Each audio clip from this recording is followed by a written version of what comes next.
হুকুমটা তোমার উপরে চাপাইয়া দেই নাই, তোমার আব্বা তোমার দাদা সবার উপরে দিছি তাই না।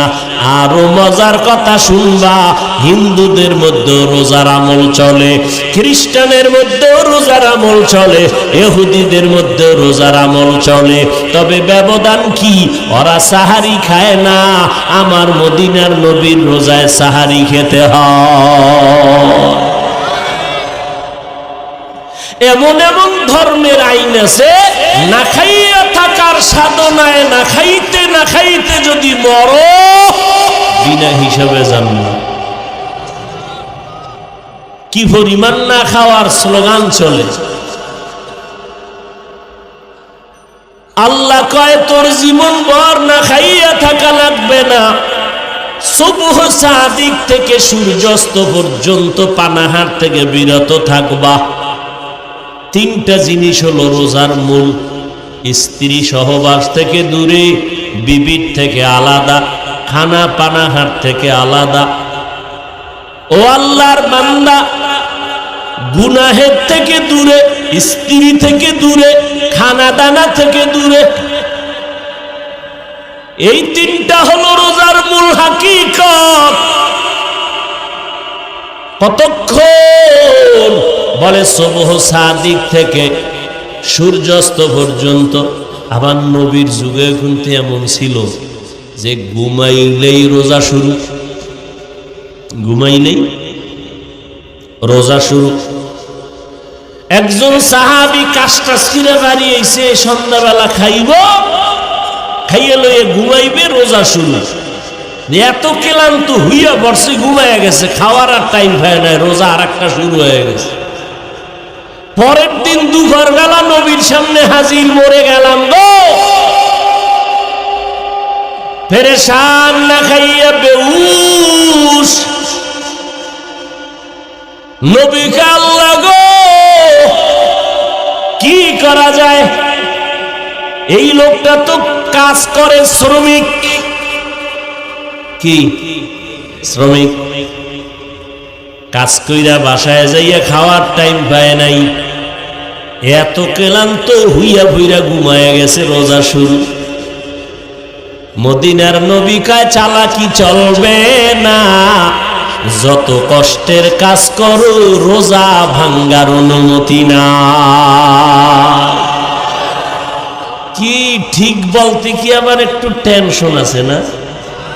কি তোমাকে হুজুরের আলাদা কোনো ফতুয়া আছে নাকি? আবার হাড় ভাঙ্গা পরিশ্রম করো, কোনো মাস্তানি চলবে না, রোজা রাখছো, ভাঙ্গার কোনো সুযোগ। তুমি সাগরে ডুবাও আর আগুনে ভরো, রোজা ভাঙ্গা যাবে না। আল্লাহর আইন, মাস্তানি করার কোনো সুযোগ নাই।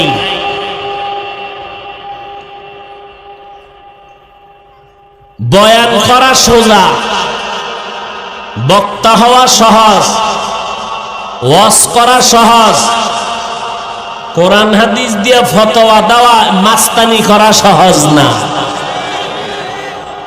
মসজিদে ঢুকিয়া মুক্তাদি হইয়া ইমামের পেছনে দাঁড়ানো সহজ, ইমামতি করা সহজ না। ইসলামদারে শেষ করে দিছে রাবারের মতো, যে যে দিক দিয়ে পারে টানে, যে যে দিক থেকে পারে টানে। আর এটা ইসলাম মানে অন্ধ হাতি দেখতে গেছে, এক অন্ধ হাতির কান দেখা কয় বাড়ি আইছে। হাতি কেমন? কয় বিশাল একটা, ওই যে ধান ঝাড়ে কিডা কয় ডারে, কুলা, কুলার মতো। আর এখন তো হাতির পাও ধরে কয় তোর কথা মিশা। কথা কি? হাতি হইল পিলারের মতো, খুঁটির মতো। ইসলামদারে অন্ধের মতো যে যেখান দিয়া টানে, কয় এটা ইসলাম। আল্লাহ হেদায়াত দান করুন। উলামায়ে কেরামদের দ্বারা ইসলামের আলো জিন্দা হবে, আবার একদল নামদারি আলেমদের দ্বারা ইসলামের 12টা বাজবে। রসুলের হাদিস, বনি ইসরাইলের দল 72, মুহাম্মদের উম্মতের দল 73, এক দল জান্নাতে যাবে, বাকি 72 দল জাহান্নামে যাবে। 72 দল জাহান্নামীদের মধ্যে কোনো হিন্দু নাই, বৌদ্ধ নাই, ইহুদি নাই, খ্রিস্টান নাই। 72 দল জাহান্নামী, সব মুসলমান, সব মুমিন। মাত্র এক দল মুমিন জান্নাতে যাবে। তারা কারা? নবী বলে যারা শুধু মুহাম্মদকে মানি বলে না, মুহাম্মদের আদর্শের সাথে সাহাবায়ে কেরামদেরকে কলিজা দিয়া মানে এরা।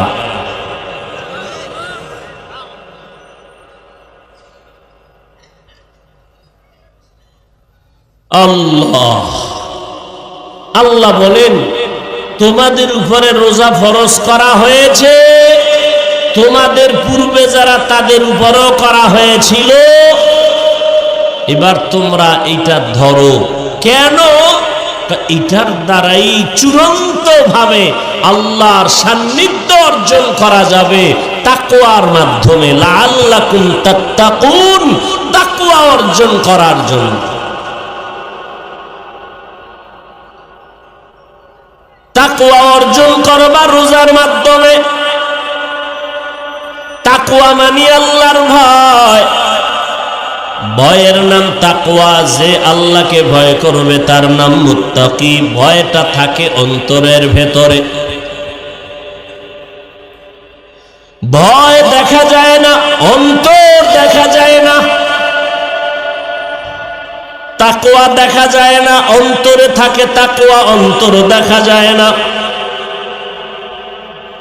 এই তাকওয়া অন্তরে যদি ঢুকাইতে চাও, দেখা যায় না মতো রাস্তা দিয়ে ঢুকাইতে হবে। বলে কেমনে?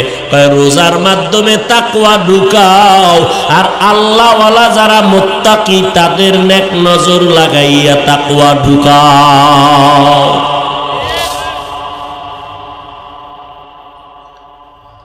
রমজানের রোজার দাম কত? বলে অন্য মাসে তুমি একটা ফরজ আমল করবা, ওই অন্য মাসে একটা নফল পড়বা, এই নফলটা রমজানে ফরজের সমান সওয়াব। আবার রমজানে একটা ফরজ আমল করবা 70 গুণ বেশি।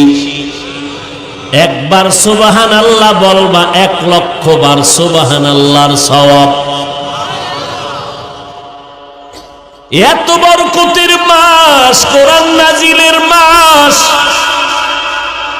নবী রজব থেকে আমল বাড়ায় দিলেন, শাবান থেকে বাড়ায় দিলেন, কারণ রমজান আসলে যেন আমার কষ্ট না হয়।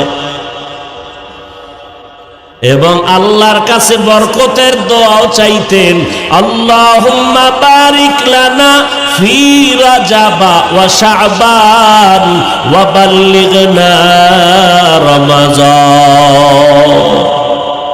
ও আল্লাহ, রজব ও শাবানে বরকত দান করে দাও, রমজান পর্যন্ত হায়াতটা বাড়াইয়া পৌঁছাইয়া দাও। কারণ রমজানের আগে যেন মরণ না হয়। রমজানে যদি মরণ হয়, কবরে কোনো আযাব হবে না। এই শাবানে আবার একটা বরকতের রাত্র আছে, শবে বরাত আসেনি?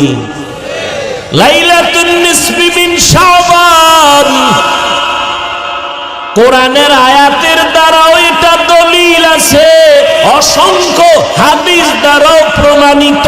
লাইলাতুন নিসফি মিন শাবান, শবে বরাত বরকত। চাঁদ দেখা কমিটি ঘোষণা দিছে 7 তারিখ মার্চ মাসের দিন যাইয়া রাত, শবে বরাত, লাইলাতুন নিসফি মিন শাবান, বরকতের রাত। এই রাতের ইবাদতের দ্বারা সামনে তুমি নিজেরে তৈরি করো। যদি কেউ বিভ্রান্ত ছড়ায় শবে বরাত নাই, খবরদার, এই বিভ্রান্তে কোনো আল্লাহর বান্দা পড়তে যেন না হয়। খুব সাবধান। শবে বরাত আছে না নাই? কোরআনের আয়াতও তার সমর্থন আছে, হাদিসেও সমর্থন আছে। অতএব বিভ্রান্তে পড়বেন না, সাবধান। তবে চালাকিও করবেন না। শবে বরাতকে পালন করতে যাইয়া মসজিদের মধ্যে জেলাফি খাইয়া চিল্লা ভাল্লা কইলা 2 রাকাত নামাজ পড়া সারাটা রাত রাস্তায় বিড়ি টানবেন। আমনে ঘুমায় থাকা 100,000 গুণ ভালো। আপনার ঘুমাইলে সব হইব, এ আকাম না কইরা।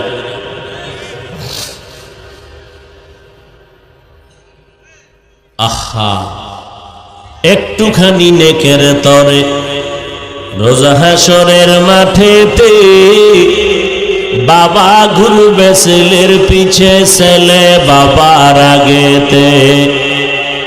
আহাতে মন কঠিন দিনেতে নামাজ তোমায় ভুলবে না, ঠিক মতো পড়িলে নামাজ জান্নাত তোমার ঠিকানা। নামাজ ঠিক মতো বড়। মানুষের ধান্দাবাজি করতে করতে আল্লাহর ঘরে গিয়েও এখন ধান্দাবাজি শুরু করছে মানুষ। মানুষের ধোঁকা দিয়ে এখন আল্লাহরেও দেয়, সেজদা দেয় তো দেয় না, রুকু দেয় তো দেয় না। মিয়া আপনারে যদি এমপি সাহেব ফোন দেয়, ডাক দেয় 2 ঘন্টার মধ্যে আমার সাথে দেখা করো, তোমার সাথে মোহব্বতের আলাপ আছে। এমপি সাহেব জীবনও টেলিফোন করতো না আপনাকে, কথার কথা। যদি করে তাহলে আপনি এই সুরাতে যাইবেন গেঞ্জি মেঞ্জি গায়ে দিয়ে, না ভালো পোশাক নিয়ে যাবেন? আল্লাহর ঘরে কেন দুর্বল পোশাক নিয়ে আসেন? ও আল্লাহর দাম এমপি সাহেবের থেকে কম? হ্যাঁ, আপনার এলাকার একটা ছেলের চাকরির জয়েন দিল র্যাবে, ভাইবা পরীক্ষায় ওকে বেতন কত? 42,000। তাড়াতাড়ি জয়েন দাও। ঠিক আছে স্যার, ওকে।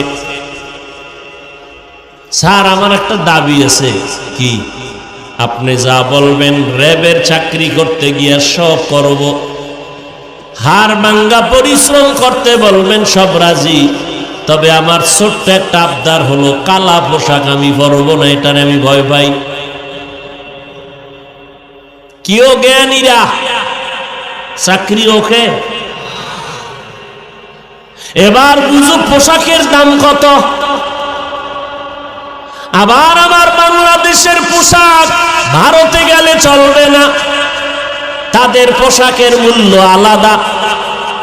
ওরে দুনিয়ার সরকারের পোশাকের যদি মূল্য হইতে পারে, আমার মদিনার নবীর পোশাকের কেন মূল্য হবে না?